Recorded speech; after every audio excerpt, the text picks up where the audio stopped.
Abbiamo iniziato uscito partita oggi che ci ha lasciato senza voce perché è stata veramente fantastica, E siamo anche in se non due. è arrivata la vittoria. Un peccato perché alla fin fine chi lo doveva dire che dovevamo essere lì a giocarcela fino alla fine. È stato un peccato perché tutti alla fine abbiamo dato il nostro contributo, poi qualche palla persa in più alla fine, qualche canestro non fatto, qualche libero sbagliato, sempre che ogni tanto capita. Purtroppo quando la partita è di 5 punti è sempre episodica, quindi un episodio cambia. Poi c'è Caio che alla fine ha deciso di giocare solo e ha preso quel break da solo. Praticamente sì, ha portato a casa lui la partita. Alla fine da solo, e quindi un peccato. Venuti a casa quella prima di tabella con fallo. Un po' a caso, l'ho lanciato ovviamente perché non vedevo né dove fosse il canestro, ho detto sono là, il canestro sarà orientativamente lì e l'ho lanciato.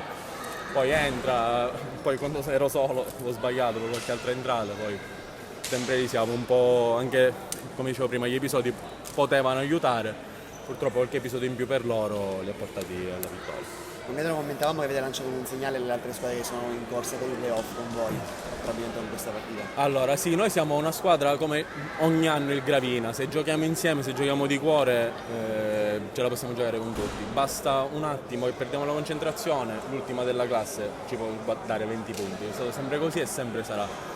Quindi se facessimo magari partite tutte come questa, io ritengo che ai playoff ci arriviamo tranquillamente.